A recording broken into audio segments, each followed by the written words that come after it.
सकते हैं कि दो वर्ड, अक्सर हमें कंफ्यूजन होती है कि मैं इकोनॉमिक्स शब्द बोला जाए या इकोनॉमी बोला जाए। दो बातें होती है, इकोनॉमी बोला जाए या इकोनॉमिक्स बोला जाए, ये दोनों बहुत अलग है। अब इसका मतलब क्या होता है कि इकोनॉमिक्स क्या है और इकोनॉमी क्या है, इसका तात्पर्य क्या है इस चीज की बात। एक अर्थशास्त्र है और एक अर्थव्यवस्था है। तो देखिए, सबसे पहली बात अगर हम बात करें कि इकोनॉमिक्स है क्या, एक छोटा सा एग्जांपल मैं देना चाहता हूँ। दो चीजें, आपने फिजिक्स पढ़ी होगी शायद 10th 11th 12th के अंदर में, और फिर आपने एक इंजीनियरिंग की भी बात होती है। तो फिजिक्स क्या है, थ्योरी, साइंस का थ्योरी है, और इंजीनियरिंग क्या है, उस फिजिक्स का क्या है, एप्लीकेशन है, प्रैक्टिकल्स है ना। उसी प्रकार से इकोनॉमिक्स जो है थ्योरी है। Economics will come out with the theories of the market और एम्प्लॉयमेंट। हम जो मार्केट के अंदर में जो चीजें देख रहे हैं, मार्केट की थ्योरी क्या होती है, एम्प्लॉयमेंट के क्या थ्योरी है, वो थ्योरी, ये सारा सिस्टम इकोनॉमिक्स से रिलेटेड है। मतलब इकोनॉमिक्स को कंसीडर कीजिए एज ए थ्योरी। अब बताइए इकोनॉमी क्या है भाई, तो इकोनॉमिक है। इकोनॉमिक आपको रियल पिक्चर में कब आता है, जब उसी चीज को, जब उसी को थ्योरी को जब मार्केट के अंदर में एप्लीकेशन के तौर पर लाया जाए। तो आप कह सकते हैं कि जो इकोनॉमिक जो है, इकोनॉमी के अंदर इकोनॉमिक्स आता है, इकोनॉमी के अंदर इकोनॉमिक्स आता है। मतलब कि इकोनॉमिक्स जो, इकोनॉमी जो है एक पर्टिकुलर सर्टेन रीजन की बात करता है, वो पर्टिकुलर कंट्री की बात करता है, ब्लॉक की बात करता है, नेशन की बात करता है, ये इकोनॉमी।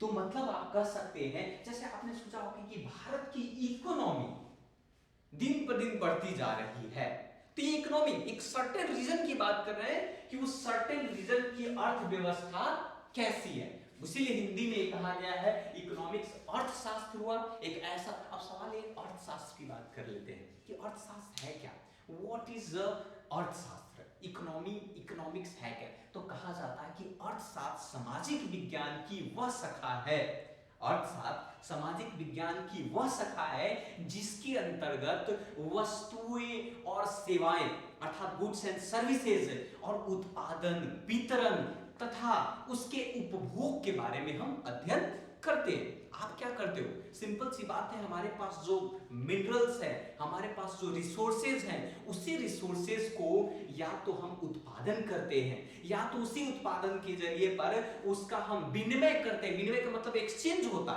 है ना, या तो हम उसी को उपभोग करते हैं। और उस सबको अगर बेहतर तरीके से अध्ययन करने का जो शास्त्र है, जो विज्ञान है, जो कला है, वो क्या बताता है, वो आपको बताएगा इकोनॉमिक बताएगा, इकोनॉमिक बताएगा, है ना, ये अर्थशास्त्र बताएगा। लेकिन अर्थव्यवस्था एक किसी पर्टिकुलर रीजन की इकोनॉमिक की बात करता है। इकोनॉमी जो है किसी पर्टिकुलर रीजन का क्या बात करता है, ये जो इकोनॉमिक इस पर्टिकुलर रीजन का, सर्टेन रीजन की जो चीज होती है वो क्या हो गया, इकोनॉमी हो गया। जैसे इंडियन इकोनॉमी, जैसे फ्रेंच इकोनॉमी, जैसे अमेरिकन इकोनॉमी, ये सारे क्या है, इकोनॉमी है। अब चलिए इस चीजों पर हम बात करते हैं। आपने सिंपल सी डेफिनेशन देखा कि economics is a branch of social science, है ना, अंडर विच प्रोडक्शन, डिस्ट्रीब्यूशन, है ना, एक्सचेंज एंड कंजप्शन के बारे में हम अध्ययन करते हैं। ठीक है, इस चीजों के बाद हम बात करते हैं। अब सवाल ये है कि ये जो इकोनॉमिक शब्द आया कहां से, टर्म जो इकोनॉमी है, ये चीजों जैसा कि हम आपको यहां पर बता देते हैं कि ये टर्म कैसे डिनोट होता है।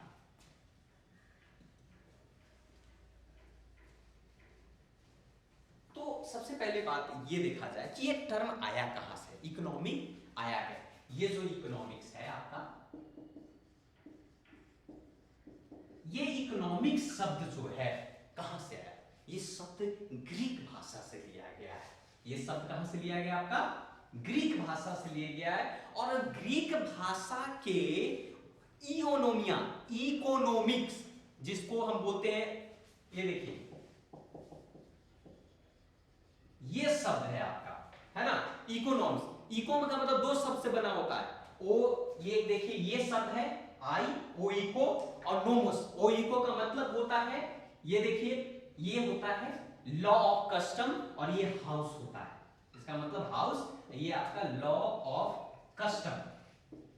मतलब सिंपल सी जो फ्रेंच जो आपका जो ग्रीक भाषा से लिया गया है, ये ग्रीक भाषा है इकोस प्लस नोमस।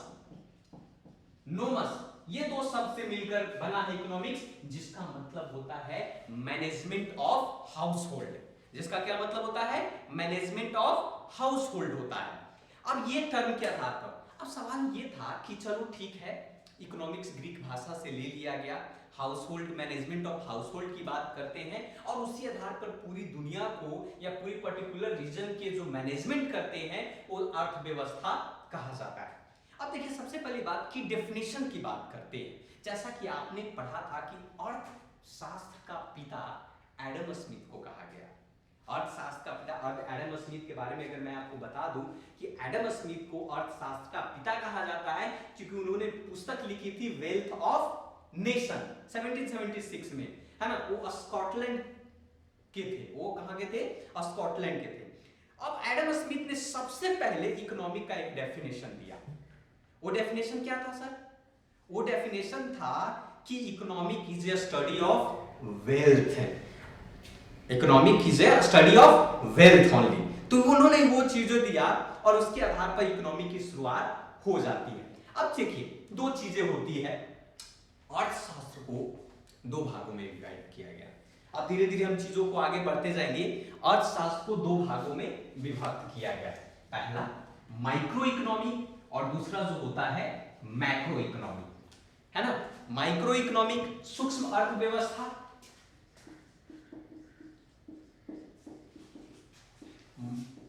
माइक्रो इकोनॉमिक्स, और दूसरा आपका हुआ आपका मैक्रो इकोनॉमिक्स, है ना। माइक्रो इकोनॉमिक दो चीजें यहां पर देखने को मिलेगी। तो माइक्रो क्या है और मैक्रो क्या है, इस चीज की बात करते हैं। माइक्रो नाम से ही पता चलता है, हिंदी में उसको सूक्ष्म कहते हैं, बहुत छोटा। जैसे सिंपल सा मैं एक एग्जांपल लेता हूं कि माइक्रो है क्या और मैक्रो क्या है। उस एग्जांपल के माध्यम से हम चीजों को समझेंगे। तो देखिए क्या एग्जांपल है कि जैसे क्लासरूम में बहुत सारे बच्चे बैठे हुए हैं, ठीक है। अब क्लासरूम में किसी एक बच्चे को उठाया और हमने उनसे कहा कि बताइए आपका स्किल कैसा, आप कैसे पढ़ने में कैसे। मैं किसी बच्चे को बारे में उठाया और कहा कि आप, ये लड़का जो है, जो भी नाम हो, राजू, श्याम, जो भी है, ये लड़का बहुत इंटेलिजेंट है, इसके माता पिता बहुत ही डिसिप्लिन और सजग है, और या हम ये कह सकते हैं कि ये लड़का आगे चलकर फ्यूचर में एक बेहतर काम करेगा। तो किसी पर्टिकुलर व्यक्ति को लेकर उसके सारे कैरेक्टरिस्टिक के बारे में हम लोग वहां पर अध्ययन किया हमने, है ना। तो ये माइक्रो लेवल पर हमने टेस्ट किया। दूसरा कहा गया कि एक क्लासरूम के सभी बच्चे बहुत अच्छे हैं और आने वाले एग्जामिनेशन के अंदर में ये बच्चे सारे अच्छे रिजल्ट लाएंगे। तो हमने एवरेज तौर पर इससे ये पता चलता है कि इस क्लासरूम के सभी बच्चे बहुत अच्छे हैं, है ना। तो ये मैक्रो लेवल पर हमने देखा, एक एवरेज तरीके से चीजों को हम लोगों ने देखा। तो कहने का मतलब क्या हुआ यहां पर, हमने अर्थव्यवस्था को, इकोनॉमी को दो भागों में विभक्त कर दी। हमने एक बनाया माइक्रो सूक्ष्म इकोनॉमी, सूक्ष्म अर्थव्यवस्था, और दूसरा हमने बनाया आपका व्यापक अर्थव्यवस्था, अर्थशास्त्र व्यवस्था, है ना। सूक्ष्म व्यवस्था क्या है? तो सूक्ष्म का मतलब यहां पर यह कहा जाता है कि फॉर एग्जांपल के तौर पर आप देख सकते हैं कि आप देश का पर कैपिटा इनकम, माइक्रो की बात कर रहे हैं, पर कैपिटा इनकम, प्रति व्यक्ति आय। अब प्रति व्यक्ति आय का मतलब क्या होता है? देश के हर व्यक्ति का इंडिविजुअल, अभी हमारे देश का प्रति व्यक्ति आय जो है $2900 है। तो मतलब इस देश के अंदर एक व्यक्ति पर कितनी संपत्ति बनती है भाई? प्रति व्यक्ति आय, पर कैपिटा इनकम कैसे निकालते हैं? पर कैपिटा इनकम का फॉर्मूला होता है कि देश का जितना नेट इनकम है, net income of nation upon total population. आप पूरी देखिए, नेट इनकम मान लिया कि देश का नेट इनकम जो है 1000 है या 10,000 रखिए, और देश का पॉपुलेशन जो है 100 है। तो बताइए कितना हो गया पर कैपिटा इनकम? 100 व्यक्ति, एक व्यक्ति पे कितना पड़ रहा है, 100 पड़ रहा है ना। तो ये पर कैपिटा इनकम हुआ। तो पर कैपिटा इनकम या देश का राजस्व, रेवेन्यू या मांग, डिमांड, ये सब सारे जो है माइक्रो इकोनॉमी के अंदर आते हैं। ये सारे क्या है, माइक्रो इकोनॉमी के अंदर में। तो अब शुरू करते हैं। वहां पर जैसा कि हम लोगों ने अर्थशास्त्र की बात की, तो अर्थशास्त्र को दो भागों में डिवाइड किया गया, एक माइक्रो इकोनॉमी और दूसरा मैक्रो इकोनॉमिक्स। माइक्रो इकोनॉमिक्स का मतलब था सूक्ष्म अर्थशास्त्र और मैक्रो इकोनॉमिक्स का मतलब हुआ व्यापक अर्थशास्त्र। जैसा कि हमने आपको एग्जाम्पल के तौर पर चीजों को बताया था, क्लासरूम का जैसा कि एग्जाम्पल हमने लिया कि माइक्रो और माइक्रो में सिंपली से मतलब आपका है माइक्रो सीन बहुत छोटा। देखिए सबसे पहली बात है माइक्रो के अंदर में होता क्या है, तो माइक्रो के अंदर में हम लोग जो है पर्टिकुलर इंडिविजुअल यूनिट की बात करते हैं, मतलब it deal with the individual unit. Individual unit का मतलब यहां पर हुआ कि यहां प्रत्येक व्यक्तिगत से संबंध रखता है। यहां पर माइक्रो के अंदर में कि ये प्रत्येक व्यक्तिगत से संबंध रखता है, it deal with the individual unit. जैसा कि हमने एग्जांपल के तौर पर ये बताया था कि क्लासरूम के किसी पर्टिकुलर रोहित नाम या कोई भी बंदा नाम का स्टूडेंट को उठाकर हम ये कहते हैं कि ये स्टूडेंट बहुत इंटेलिजेंट है, ये स्टूडेंट आने वाले पर्टिकुलर एग्जाम में सफलता प्राप्त ही करेगा। तो हमने इंडिविजुअल यूनिट की बात की है, हमने इंडिविजुअल यूनिट का हमने सर्वेक्षण किया है, सर्वे किया है प्रॉपर तरीके से। तो ये माइक्रो लेवल की बात होगी, है ना। मैक्रो में क्या होता है, मैक्रो का मतलब सिंपल सी बात हुआ कि it deal with the nation as a whole. यहां पर ये पूरे राष्ट्र से संबंध रखता है। यहां की अर्थशास्त्र जो है पूरे राष्ट्र से संबंध रखता है। मतलब ये हुआ कि हमने ये कहा कि इस क्लासरूम के बच्चे आने वाले एग्जामिनेशन में SSC, bank, railway, Delhi police, CTET, whatever या पीसीएस या सिविल सर्विसेज वाले एग्जाम में सफलता प्राप्त करने वाले हैं। इससे क्या पता चलता है, इससे ये पता चलता है कि इस स्टूडेंट के सारे बच्चे एज अ होल बच्चे काफी इंटेलिजेंट है और आने वाले एग्जामिनेशन में काफी बेहतर करने वाले हैं, है ना। तो ये बात। दूसरी पॉइंट आती है माइक्रो के अंदर में। चलिए माइक्रो के अंदर में price is a major determinant. अगर हम अर्थशास्त्र की बात कर रहे हैं, यहां पर माइक्रो थिंकिंग की बात कर रहे हैं, तो इस अर्थशास्त्र के अंदर में प्राइस मेजर डिटरमिनेंट्स मतलब ये होता है कि कीमत इसकी अहम भूमिका निभाती है। जैसे मैंने आपसे पूछा कि बताइए कि ये जो मार्कर है, इस मार्कर की कीमत कितनी है, इससे क्या पता चलता है कि हम किसी पर्टिकुलर मार्कर की हम कीमत की बात कर रहे हैं, इंडिविजुअली हमने सर्वे करने की बात कर रहा हूं मैं यहां पर, है ना। तो ये क्या हो गया कि इसमें माइक्रो इकोनॉमी के अंदर में कि प्राइस जो होता है मेजर डिटरमिनेंट होता है। प्राइस की भूमिका, कीमत की भूमिका बहुत ही अहम होती है। लेकिन अगर आप मैक्रो के अंदर में चले तो मैक्रो में income is the major determinant.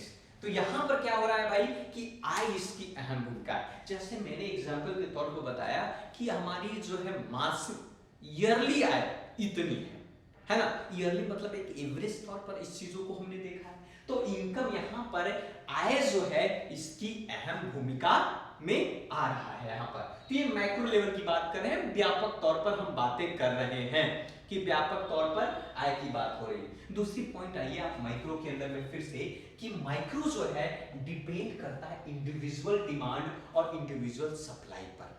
यहां पर माइक्रो किस चीज पर बात करता है, ये प्रत्येक मांग और प्रत्येक पूर्ति से संबंध रखता है।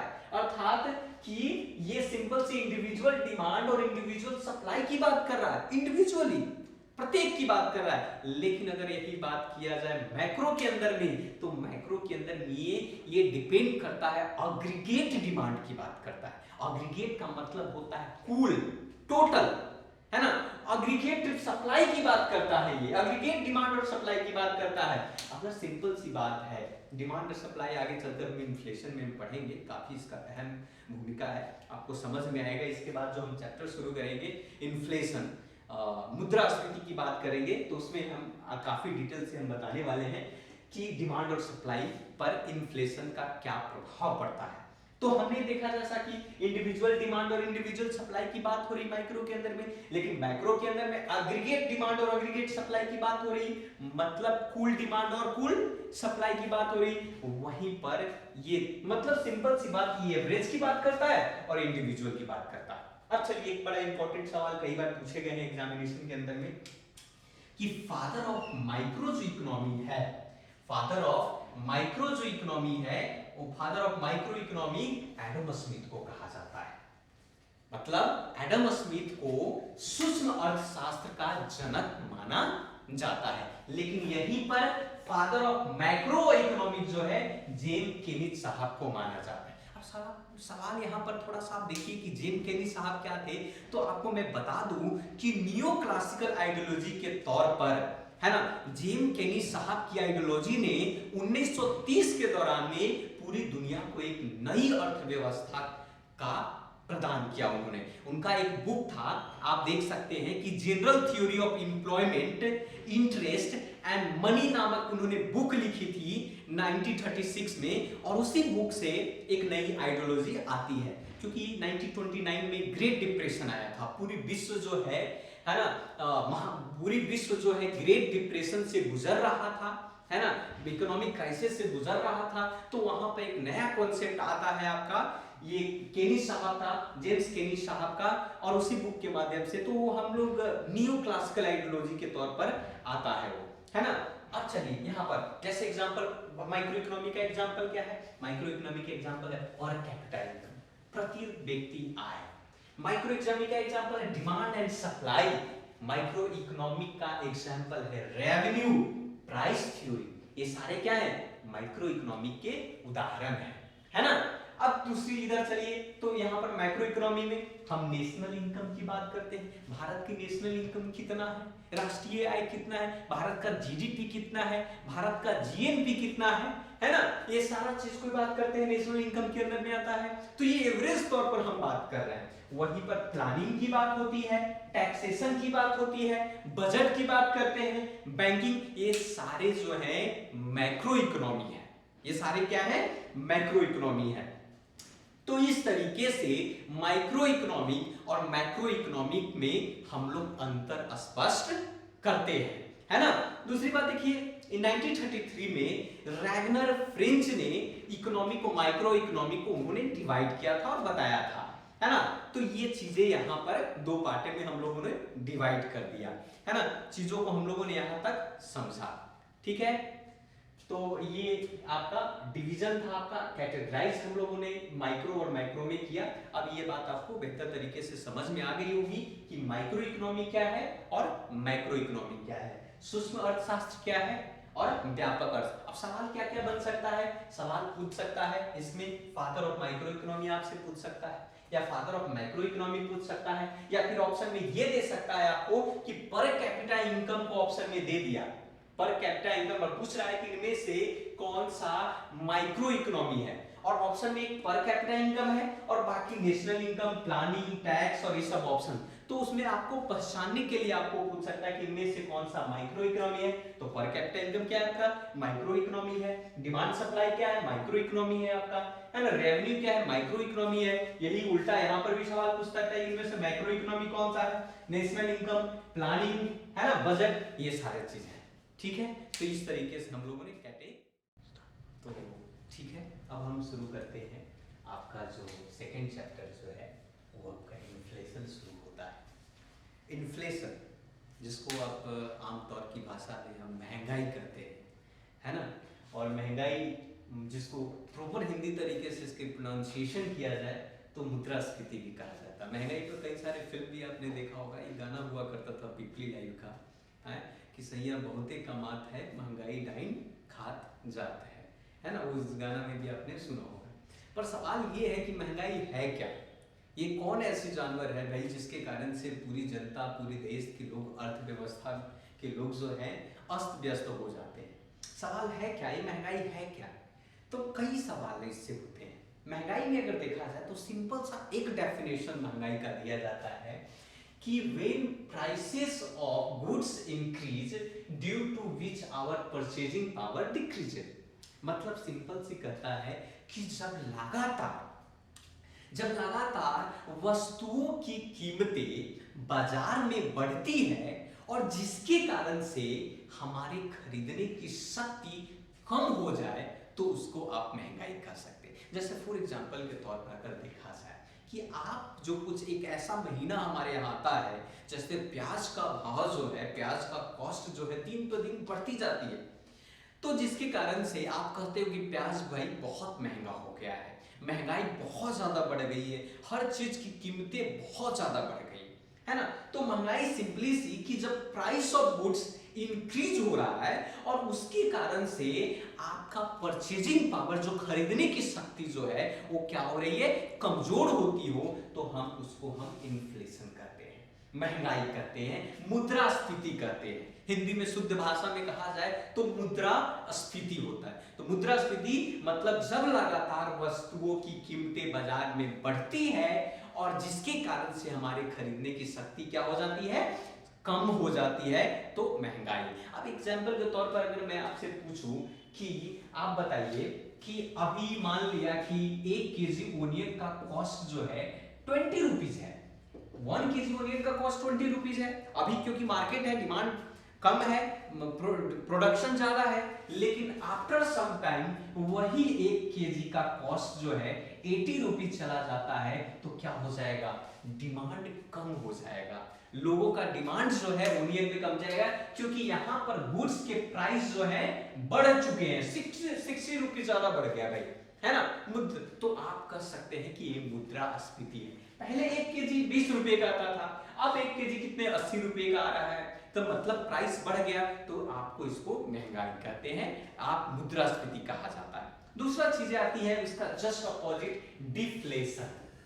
ये इन्फ्लेशन डिफ्लेशन, डिफ्लेशन इन्फ्लेशन का जस्ट अपोजिट होता है, उल्टा होता है। जैसा कि आप डिफ्लेशन में आप देख सकते हैं कि व्हेन प्राइस ऑफ गुड्स, यहां पर देखिए व्हेन प्राइस ऑफ गुड्स क्या हो रहा है, यहां पर डिक्रीजेस हो रहा है, जबकि यहां पर क्या हो रहा था, इन्फ्लेशन में इंक्रीजेस हो रहा था, बढ़ रहा था। तो जब किसी वस्तु की या फिर जब लगातार वस्तु की कीमतें मार्केट में, बाजार में घटती जाती हो और उसके कारण से परचेजिंग पावर हमारा क्या हो जाता है, खरीदने की शक्ति क्या हो जाता है, बढ़ जाता है, तो उसे क्या बोलते हैं, उसको कहते हैं अपस्फीति या डिफ्लेशन कहा जाता है। फॉर एग्जांपल के तौर पर बड़ा सिंपल सी बातें हैं कि अभी कोरोना वायरस के कारण, कोरोना वायरस चलिए छोड़िए, इसका एग्जांपल हम नहीं लेते हैं, बड़ा महामारी है, पैंडेमिक था, काफी दुख हुआ है लोगों को, तो मान लीजिए एग्जांपल ले लेते हैं, इसी ओनियन की ही बात करते हैं कि जब वो महीना जहां पर ओनियन का कॉस्ट 80 रुपया 90 रुपया हुआ करता था, हमारी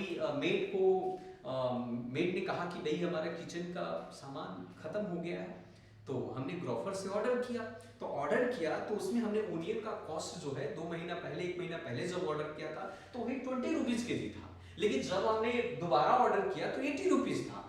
तो जिस समय 20 रुपीज था तो हमने जो है उस टाइम हमने एक साथ 10 केजी प्याज ओनियन ऑर्डर कर दिया था, लेकिन जब 80 रुपए केजी हुआ तो मैंने सिर्फ 4 केजी ऑर्डर किया।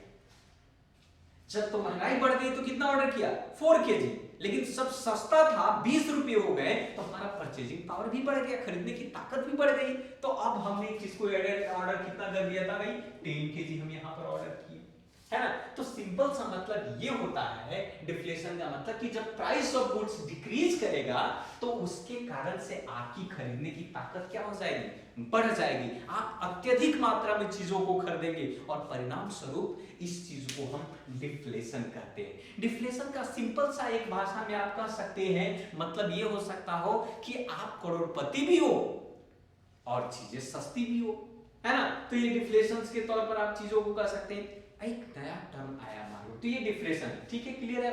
अब आप एक मतलब है देखिए रिसेशन वर्ड, रिसेशन वर्ड इस बार 2020 और 2019 में ये शब्द सुनने को काफी मिले हैं।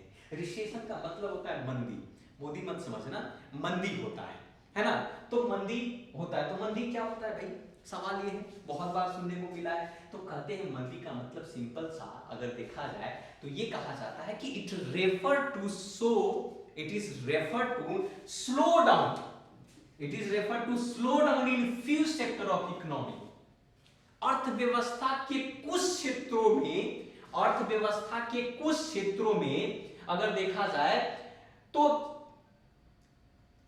एक सेकेंड, अर्थव्यवस्था के कुछ क्षेत्रों में है ना स्लो डाउन होना, अर्थव्यवस्था के कुछ स्लो डाउन होना, और यहां पर here liquids and purchasing power both are present but there is a lack of liquidity, there is a lack of liquidity. तो मंदी का सिंपल सा मतलब ये होता है कि अर्थव्यवस्था के कुछ क्षेत्रों में कम खरीदारी मंदी कहलाती है। जैसे एग्जांपल में आप देख लीजिए कि आप कुछ दिन पहले भारत सरकार ने ये कहा कि हम BS4 के जगह पर BS6 गाड़ी लॉन्च करने वाले हैं। BS4, BS का मतलब होता है, यहां पर देख सकते हैं भारत स्टेज 4। अब जो गाड़ी भारत के अंदर में आएगी वो 6 पद्धति वाली गाड़ी आएगी। तो क्या होगा, अब लोगों को पता चलेगा कि भाई BS4 अब बंद होने वाली है इंडिया में, तो किधर जाएगा, BS6 की ओर भागेगा।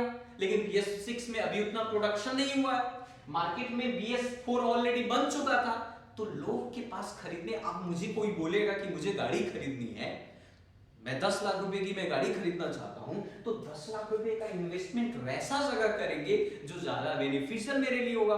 तो हम क्या करेंगे, सबसे पहले मार्केट में सर्वे करेंगे और ये पता करेंगे, तो पता चलेगा कि BS4 अब बंद होने वाला है, तो हम BS6 की ओर मूव करेंगे, जाएंगे। तो क्या होगा, BS4 में कम खरीदारी हो रही है ना। तो हमने क्या बोला कि अर्थव्यवस्था में पैसे की कमी नहीं होती है, लोगों के पास खरीदने की ताकत है, लेकिन अर्थव्यवस्था के कुछ क्षेत्रों में कम खरीदारी मंदी कहलाती है। अर्थव्यवस्था के कुछ क्षेत्रों में कम खरीदारी क्या होती है, मंदी कहलाती है।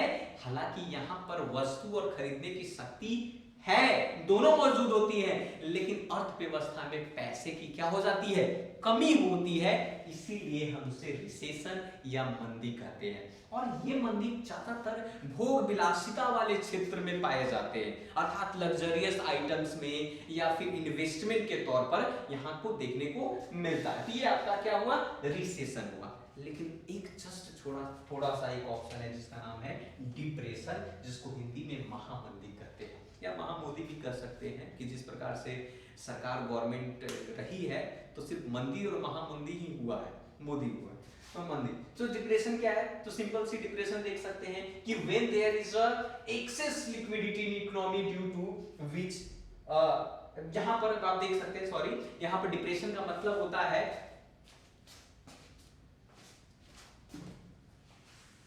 डिप्रेशन सिंपल सा,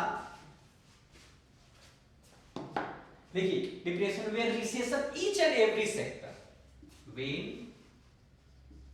recession is each and every sector,